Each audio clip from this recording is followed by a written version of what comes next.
Hello दोस्तों, स्वागत है आप सबका आपके अपनी चैनल करंटपुर में। फ्रेंड्स, जैसा कि हमने सुबह एमटीएस वाले वीडियो में बताया था कि आप लोगों के लिए यूपी पीसीएस के जितने भी सॉल्व पेपर्स हैं 30 साल के, वो हम लेकर आ रहे हैं आप लोगों के लिए। ये पहला सेट है आप लोगों के लिए, सॉल्व पेपर है, इसमें हम लोग आपको करवाएंगे।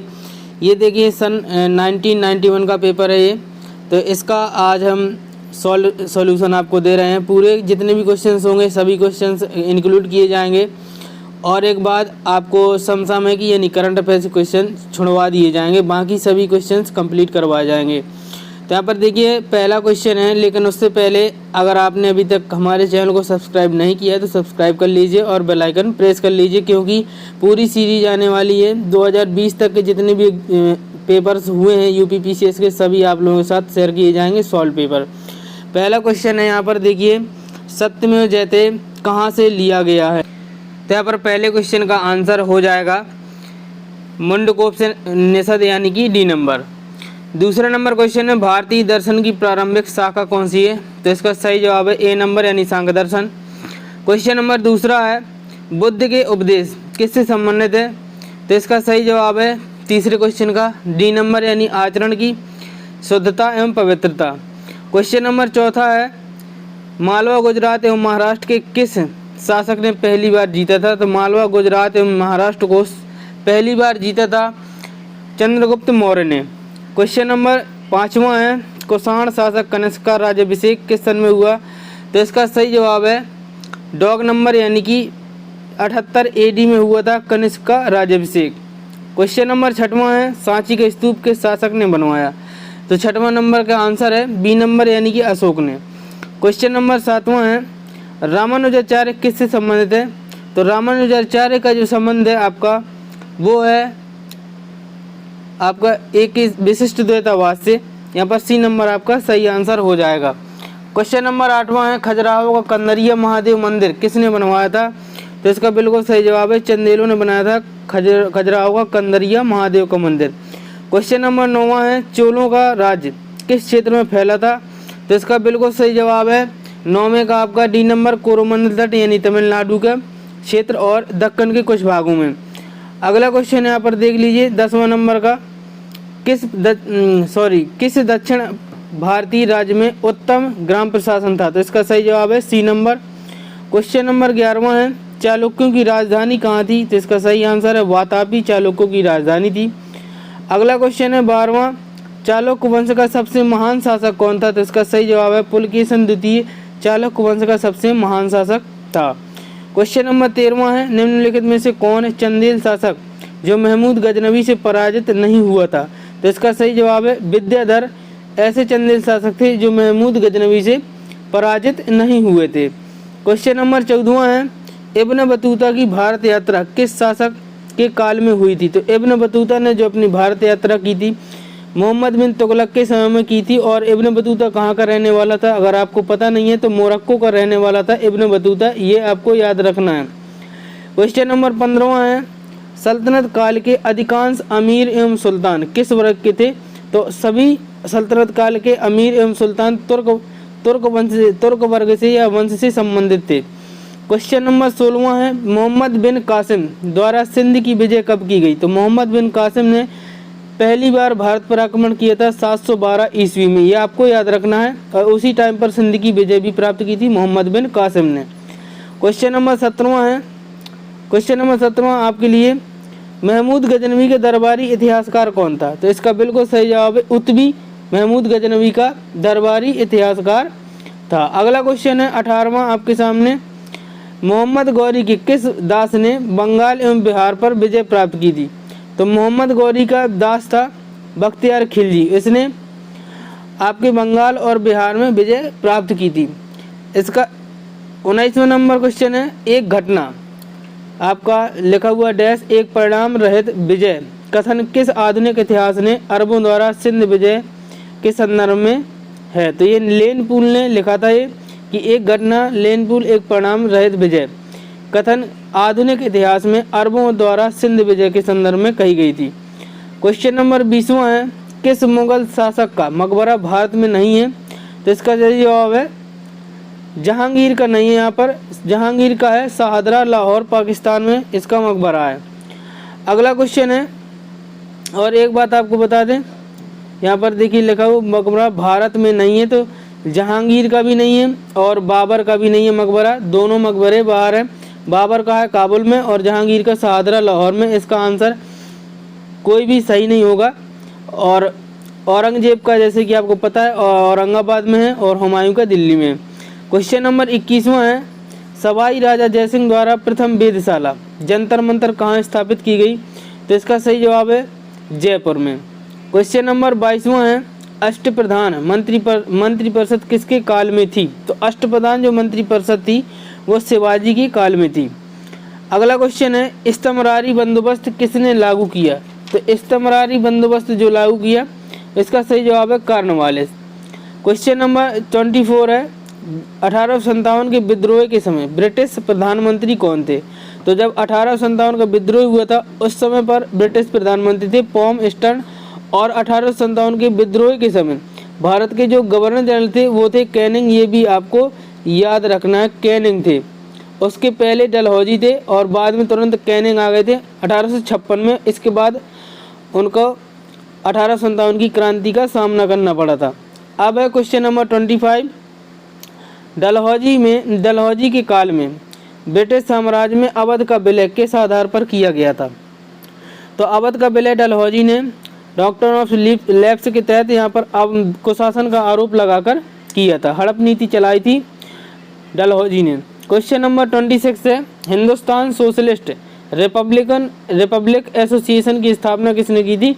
तो हिंदुस्तान सोशलिस्ट रिपब्लिक एसोसिएशन की स्थापना चंद्रशेखर आज़ाद ने की थी। डी नंबर इसका बिल्कुल सही आंसर है। क्वेश्चन नंबर 27 है, भारत में न्यायिक संगठन की स्थापना किसने की थी? तो भारत में जो न्यायिक संगठन की स्थापना की थी लॉर्ड कॉर्नवालिस ने की थी। अगला क्वेश्चन है 28, नेहरू राष्ट्रभक्त है जबकि जिन्ना राजनीतिक, ये कथन किसने कहा था? तो इसका सही जवाब है मौलाना आज़ाद ने कहा था नेहरू राष्ट्रभक्त है जबकि जिन्ना राजनीतिज्ञ, ये कहा था मौलाना आज़ाद ने। क्वेश्चन नंबर 29 है, महात्मा गांधी के राम राज्य की युगल सिद्धांत कौन थे? तो महात्मा गांधी जो राम राज्य चाहते थे उसके सिद्धांत थे सत्य व अहिंसा। अगला क्वेश्चन है 30, हाल ही में निम्न में से कौन स्वराज दल से संबंधित नहीं था? तो ये राजगोपालाचारी नहीं थे, सी राजगोपालाचारी स्वराज दल से संबंधित नहीं थे। स्वराज दल की स्थापना चित्तरंजन दास ने, CR दास ने करी थी। CR दास और मोतीलाल नेहरू ने मिलकर करी थी 1923 में, ये भी आपको याद रखना है। और विट्ठल भाई पटेल इसमें शामिल थे, अयंगर शामिल थे और मोतीलाल नेहरू ने तो स्थापना ही की थी। राजगोपालाचारी का संबंध नहीं था आपकी यहाँ पर स्वराज पार्टी से। क्वेश्चन नंबर 31 है, जलियांवाला बाग हत्याकांड कब हुआ था? तो जलियांवाला बाग हत्याकांड हुआ था 13 अप्रैल 1919 को। क्वेश्चन नंबर 32वां है, महात्मा गांधी के राजनीतिक गुरु कौन थे? तो इसका बिल्कुल सही जवाब है गोपाल कृष्ण गोखले, डी नंबर। अगला क्वेश्चन है यहाँ पर देखते हैं,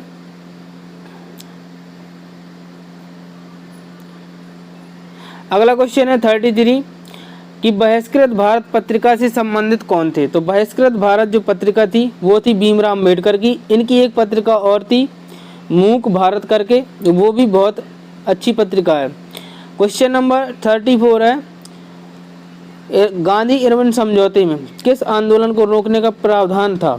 तो गांधी इरविन समझौता हुआ था 1931 में और सविनय अवज्ञा आंदोलन को रोकने का प्रावधान रखा गया था क्योंकि सविनय अवज्ञा आंदोलन 1930 में स्टार्ट किया गया था। क्वेश्चन नंबर 35 है, विदेश में प्रथम स्वतंत्रता भारतीय सरकार किसने स्थापित की थी? तो पहली स्वतंत्र भारतीय सरकार स्थापित की थी राजा महेंद्र प्रताप सिंह ने। और कहाँ स्थापित की थी? तो अफगानिस्तान में स्थापित की थी उन्होंने। अब कहाँ पर? अफगानिस्तान में राजा महेंद्र प्रताप सिंह ने पहली स्वतंत्र सरकार स्थापित कर दी थी। क्वेश्चन नंबर 36 है, भारतीय राष्ट्रीय कांग्रेस का लाहौर अधिवेशन कब हुआ? तो भारतीय राष्ट्रीय कांग्रेस का लाहौर अधिवेशन जिसमें पूर्ण स्वराज की मांग रखी गई 1929 में हुआ और इसके अध्यक्ष थे पंडित जवाहरलाल नेहरू। क्वेश्चन नंबर 37 है, बंगाल का एकीकरण किस सन में संपन्न हुआ? तो बंगाल का जो एकीकरण हुआ 1912 में संपन्न हुआ और बंगाल का विभाजन कब हुआ था? 1905 में हुआ था, करजन के समय पर। क्वेश्चन नंबर 38 है, स्वराज मेरा जन्मसिद्ध अधिकार है उद्घोष किसने किया था? तो स्वराज मेरा जन्मसिद्ध अधिकार है और मैं इसे लेकर रहूंगा, ये कहा था बाल गंगाधर तिलक ने। बी नंबर इसका बिल्कुल सही जवाब है।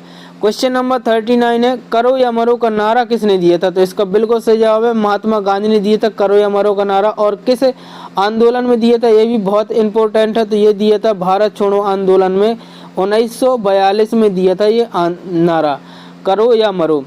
क्वेश्चन नंबर 40 आपके सामने, होम रूल लीग आंदोलन सर्वप्रथम किसने प्रारंभ किया था? तो एनी बेसेंट ने 1916 में स्टार्ट किया था। उसके बाद तुरंत 1916 में ही तिलक ने भी होम रूल लीग की स्थापना की थी। यानी कि जो मद्रास में किया गया था होम रूल लीग की स्थापना वो एनी बेसेंट के द्वारा किया गया था और मुंबई में की गई थी तिलक जी के द्वारा होम रूल लीग की स्थापना। दोनों की सन सेम है 1916। 41वां नंबर क्वेश्चन आपके सामने, भारतीय राष्ट्रीय कांग्रेस की स्थापना किसने की? तो इसका बिल्कुल सही जवाब है ए.ओ. ह्यूम ने भारतीय राष्ट्रीय कांग्रेस की स्थापना की। और आपको बता दें कि भारतीय राष्ट्रीय कांग्रेस का पहला जो अधिवेशन हुआ था उसकी अध्यक्षता किसने की थी? तो बिमल चंद्र बनर्जी ने करी थी। क्वेश्चन नंबर 42 है, दादा भाई नौरोजी आमतौर पर किस नाम से जाने जाते थे? तो इसका बिल्कुल सही जवाब है D number, grand old man of India के नाम से जाने जाते थे, भारत के वृद्ध व्यक्ति के नाम से। क्वेश्चन नंबर 43 है, भारतीय राष्ट्रीय कांग्रेस का प्रथम अधिवेशन कब हुआ? तो भारतीय राष्ट्रीय कांग्रेस का जो प्रथम अधिवेशन हुआ यहाँ पर 1907 लगवा रहा है। इसका जो क्वेश्चन होना चाहिए कि पहला विभाजन, सही विभाजन, प्रथम विभाजन हुआ 1907 में, 1907 में सूरत अधिवेशन में हुआ था, बिल्कुल सही जवाब है।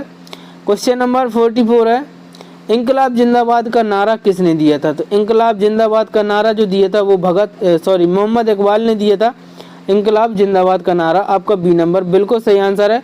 मीनाक्षी मंदिर कहाँ स्थित है? इसका सही जवाब है मदुरई, यानी सी नंबर, मीनाक्षी मंदिर स्थित है मदुरई में। क्वेश्चन नंबर 46 है, दिलवाड़ा जैन मंदिर कहाँ स्थित है? तो इसका सही जवाब है दिलवाड़ा का जैन मंदिर राजस्थान में स्थित है, माउंट आबू में। क्वेश्चन नंबर 47 है, अल्लाह रक्का प्रसिद्ध वादक किससे संबंधित है? तो अल्लाह रक्का का संबंध तबला वादन से, यानी अल्लाह रक्का क्या बजाते थे? तबला। अगला क्वेश्चन है 48 नंबर का आपके लिए कि भारतीय संविधान की प्रस्तावना में धर्मनिरपेक्ष शब्द किस संशोधन में जोड़ा गया? तो इसका बिल्कुल सही जवाब है 42वां संविधान संशोधन 1976 में जोड़ा गया था धर्मनिरपेक्षता शब्द। क्वेश्चन नंबर 49 है, संविधान निर्मात्री परिषद की झंडा समिति के अध्यक्ष कौन थे? तो झंडा समिति के अध्यक्ष थे यहाँ पर डॉक्टर राजेंद्र प्रसाद लगवा रहा है, जबकि सही होना चाहिए जे.बी. कृपलानी। अगला क्वेश्चन है मेरा 50, आकस्मिकता निधि को राष्ट्रपति कैसे व्यय कर सकता है? तो आकस्मिक निधि को राष्ट्रपति संसदीय स्वीकृति के पूर्व व्यय कर सकता है, इसका सी नंबर बिल्कुल सही आंसर होगा। क्वेश्चन नंबर 51 है, भारतीय संविधान में अवशिष्ट शक्तियां किसमें सन्निहित है? तो इसका सही जवाब है डी नंबर, यानी संसद में निहित है भारतीय संविधान में अवशिष्ट शक्तियां। फ्रेंड्स, अगर किसी क्वेश्चन में आपको डाउट लगता है या हमने बोलने में गलती कर दी, अगर गलत बता दिया तो आप हमें कमेंट करके बता सकते हैं कि ये क्वेश्चन आपने गलत बताया है, हम आपके कमेंट का अप्रिसिएशन ज़रूर करेंगे, ठीक है। क्वेश्चन नंबर 52 है, योजना आयोग की उपाध्यक्ष किसके समकक्ष होता है? तो इसका बिल्कुल सही जवाब है कैबिनेट मंत्री के समकक्ष होता है योजना आयोग का उपाध्यक्ष। क्वेश्चन नंबर 53 है, सॉलिसिटर जनरल निम्न में से क्या होता है? तो इसका बिल्कुल सही जवाब है कानूनी सलाहकार होता है सॉलिसिटर जनरल। अगला क्वेश्चन है 54, मुख्य चुनाव आयुक्त को पदच्युत किया जा सकता है तो किसके द्वारा? तो इसका डी नंबर बिल्कुल सही होगा, संसद के दोनों सदनों के सदस्यों के 2/3 बहुमत से प्रमाणित कदाचार के आधार पर पदच्युत यानी हटाया जा सकता है।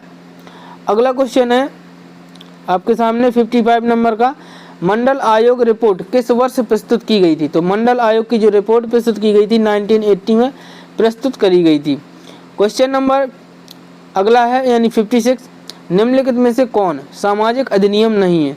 तो इसका बिल्कुल सही जवाब है मीसा एक सामाजिक अधिनियम नहीं है, बाकी एंटी डॉवरी एक्ट सामाजिक अधिनियम है, प्रोटेक्शन ऑफ सिविल राइट्स सामाजिक अधिनियम है और prevention of immoral traffic act ये भी आपका सामाजिक अधिनियम के अंतर्गत आता है।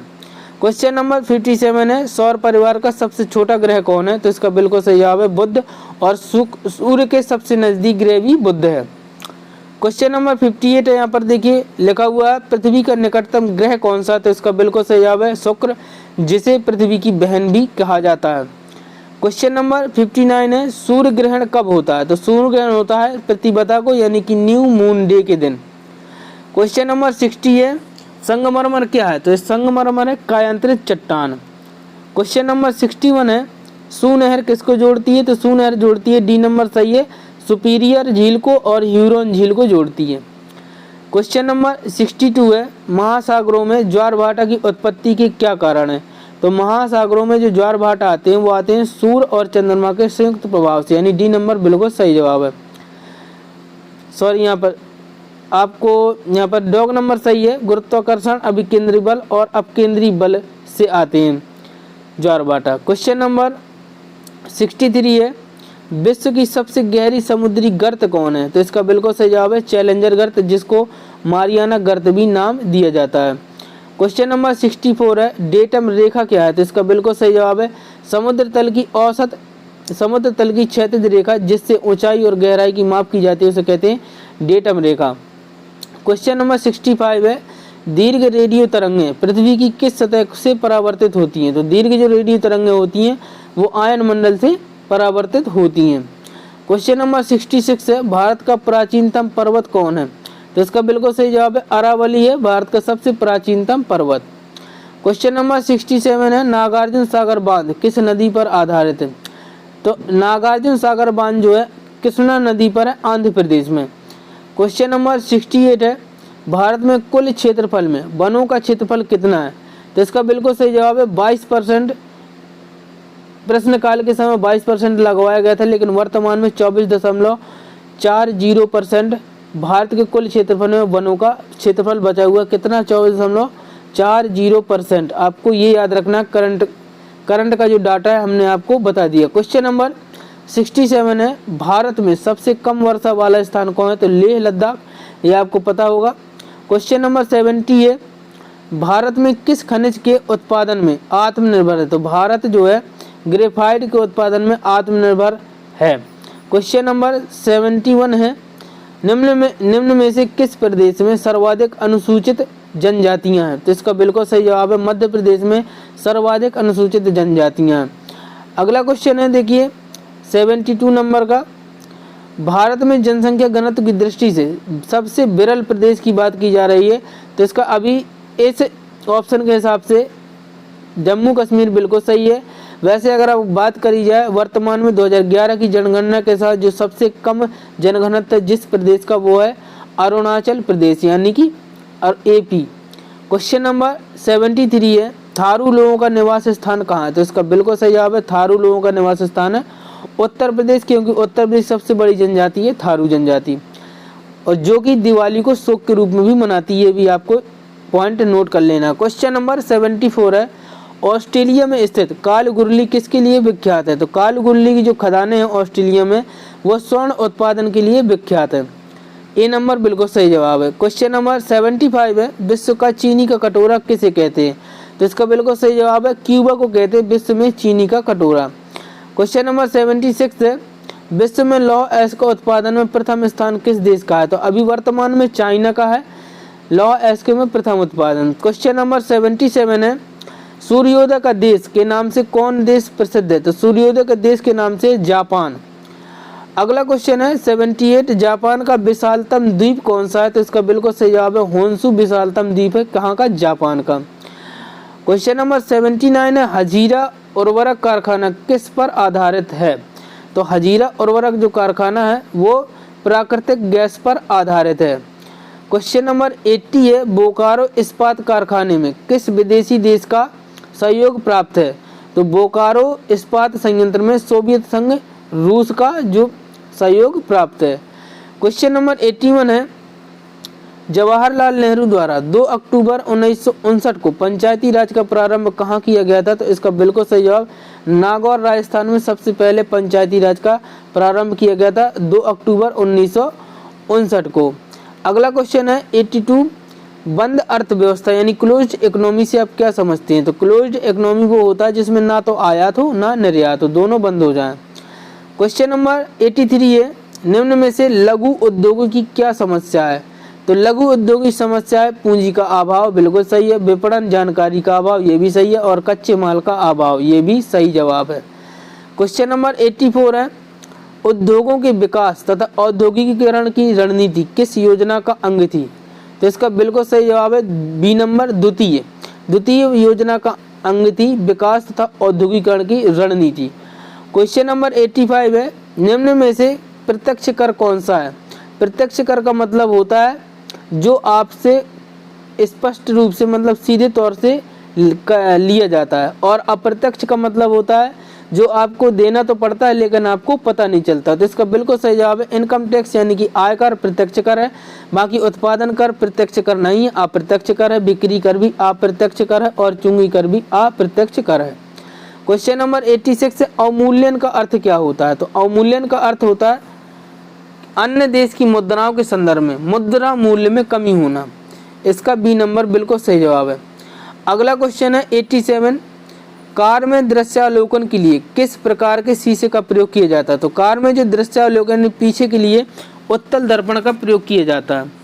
क्वेश्चन नंबर 88 है, निम्नलिखित में से किस पौधे में फूल नहीं होते? तो इसका बिल्कुल सही जवाब है डॉग नंबर, फर्न में आपको फूल नहीं मिलेंगे। क्वेश्चन नंबर 89 है, पोलियो के टीके की खोज किसने की थी? तो इसका बिल्कुल सही जवाब है जॉन ई साल्क ने पोलियो के टीके की खोज की थी। अगला क्वेश्चन है यहाँ पर 90 नंबर का, मानव शरीर में रक्त का थक्का किस विटामिन से जमता है? तो इसका बिल्कुल सही जवाब है विटामिन के से जमता है रक्त का थक्का। क्वेश्चन नंबर 91 है, स्वस्थ व्यक्ति का सामान्य रक्तचाप कितना होता है? तो 120/80 होता है। आपको 80/120 मिल भी जाता है तो भी आपका वो सही होगा। अगला क्वेश्चन है 92 नंबर का, बीसीजी का टीका नवजात शिशु को कितने दिन के भीतर लगाना चाहिए? तो इसका बिल्कुल सही जवाब है सी नंबर, जन्म के तुरंत बाद लगता है बीसीजी का टीका, जो कि यक्ष्मा यानी तपेदिक से बचाव का कारण बनता है। क्वेश्चन नंबर 93 है, ब्राइट्स रोग शरीर के किस भाग को प्रभावित करता है? तो ब्राइट्स रोग जो होता है वो गुर्दे को प्रभावित करता है। क्वेश्चन नंबर 94 है, वातोत्पाद यानी हिस्टीरिया रोग समानता किस वर्ग में होता है? तो इसका बिल्कुल सही जवाब है सी नंबर, यानी जवान महिलाओं में होता है वातोत्पाद यानी हिस्टीरिया रोग। क्वेश्चन नंबर 95 है, पादप कोशिका जंतु कोशिका से किस प्रकार भिन्न होती है? तो इसका बिल्कुल सही जवाब है कोशिका भित्ति कण भिन्न होती है पादप कोशिका और जंतु कोशिका। पादप कोशिका में कोशिका भित्ति पाई जाती है और जंतु कोशिका में कोशिका भित्ति अनुपस्थित होती है। क्वेश्चन नंबर 96 है, मानव शरीर के पाचन का अधिकांश भाग किस अंग में संपन्न होता है? तो इसका बिल्कुल सही जवाब है छोटी आंत में संपन्न होता है सबसे अधिकांश भाग। और आपको बता दें जो पाचन स्टार्ट होता है वो मुख से हो जाता है और सबसे पहले पाचन होता है कार्बोहाइड्रेट का मुख में। क्वेश्चन नंबर 97 है, मानव शरीर में क्रोमोसोम की संख्या कितनी होती है? तो इसका बिल्कुल सही जवाब है 46 होती है संख्या, या अगर आप कह ले तो 23 जोड़ी भी हो सकती है क्योंकि 23 दूना 46 होता है। अगला क्वेश्चन है देखिए 98 नंबर क्वेश्चन आपके सामने है, निम्न में से कौन जानवर रेशे को अच्छी तरह नहीं पचा पाता? तो इसका बिल्कुल सही जवाब है सूअर आपका ऐसा जानवर है जो रेशे को सही तरीके से नहीं पचा पाता।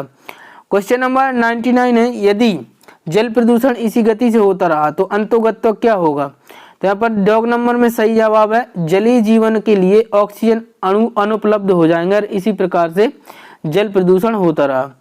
क्वेश्चन नंबर 100 है, मैगलन अंतरिक्ष यान किस ग्रह हेतु भेजा गया था? तो इसका बिल्कुल सही जवाब है शुक्र के लिए भेजा गया था और शुक्र को पृथ्वी की बहन भी कहते हैं। क्वेश्चन नंबर 101 है, संयुक्त राज्य अमेरिका उपग्रह प्रक्षेपण केंद्र कहाँ है? तो इसका बिल्कुल सही जवाब है केप कनेडी में है संयुक्त राज्य अमेरिका का उपग्रह प्रक्षेपण केंद्र, या आप कह सकते हैं कि नासा का प्रक्षेपण केंद्र कहाँ है? तो केप कनेडी में।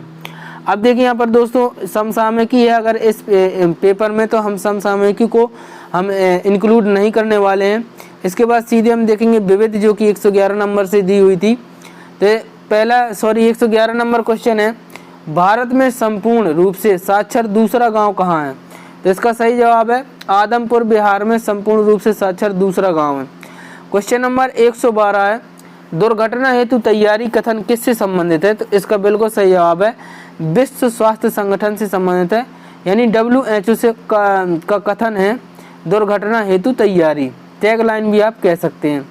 क्वेश्चन नंबर 113 है, केंद्रीय औषधि शोध संस्थान कहाँ स्थित है? तो इसका बिल्कुल सही जवाब है लखनऊ यूपी में स्थित है केंद्रीय औषधि शोध संस्थान। क्वेश्चन नंबर 114 है, राष्ट्रीय ग्रामीण विकास संस्थान कहाँ स्थित है? तो इसका बिल्कुल सही जवाब है हैदराबाद में है राष्ट्रीय ग्रामीण विकास संस्थान। क्वेश्चन नंबर 115 है, संयुक्त राष्ट्र संघ का प्रस्ताव संख्या 660 किससे संबंधित है? तो इसका बिल्कुल सही जवाब है इराक की कुवैत से बिना शर्त वापसी से संबंधित है प्रस्ताव संख्या 660 का। क्वेश्चन नंबर 116 है, विश्व कृषि एवं खाद्य संगठन की स्थापना कब हुई थी? यानी फाओ की स्थापना हुई थी 1945 में। इसमें ऑप्शन में कोई भी जवाब सही नहीं था। क्वेश्चन नंबर 117 है, भारत में ज्वारीय ऊर्जा की सर्वाधिक संभावनाएं कहां पर हैं? तो इसका बिल्कुल सही जवाब है भावनगर में है। भारत में ज्वारीय ऊर्जा की सबसे ज़्यादा संभावना है, जो कि भावनगर कहाँ पड़ता है? गुजरात में। क्वेश्चन नंबर 118 है, साहित्य के क्षेत्र में ज्ञानपीठ पुरस्कार पाने वाली प्रथम महिला कौन थी? तो आशापूर्णा देवी थी पहली महिला ज्ञानपीठ पुरस्कार पाने वाली साहित्य के क्षेत्र में। क्वेश्चन नंबर 119वां है, रेलवे स्टाफ कॉलेज कहाँ स्थित है? इसका बिल्कुल सही जवाब है बड़ौदा में स्थित है रेलवे स्टाफ कॉलेज। और क्वेश्चन नंबर 120वां है, विदेश में सर्वप्रथम भारत महोत्सव कहाँ आयोजित किया गया? तो भारत महोत्सव आयोजित किया गया था ब्रिटेन में 1982 में। फ्रेंड्स 1991 का ये यूपीपीसीएस का सेट पूरा हो गया है। इसमें आपको बता दें कि पहले जो है आपको 120 क्वेश्चन का एग्ज़ाम पेपर मिलता था, जिसमें से 7 से 8 नंबर की करंट भी होती थी और बाकी पूरी जीएस होता था सभी पोर्शन में। तो हमने लगभग आपको अगर बात करें तो 110 क्वेश्चंस आपको करवा दिए हैं। ये 1991 का पेपर था, आया हुआ पेपर, जो कि आपको सॉल्व करवाया गया। इसमें अगर कोई भी गलती हो तो आप कमेंट ज़रूर करें, हम अगले वीडियो में उस गलती को सुधारने की कोशिश करेंगे। और हमने प्रयास किया है कि आपको जितना ज़्यादा हो सके तो आपको बिल्कुल नया डाटा ही दिया जाए, लेकिन हो सकता है कि कहीं पर हम गलती कर गए हों, इसलिए आपको बताना पड़ेगा। इस वीडियो में इतना ही। अगर वीडियो अच्छा लगा हो तो प्लीज़ एक लाइक कर देना। चैनल को सब्सक्राइब नहीं किया तो सब्सक्राइब कर दीजिए, बेल आइकन प्रेस कर दीजिए। अपने सभी स्टडी ग्रुप्स में वीडियो को शेयर करना मत भूलना। थैंक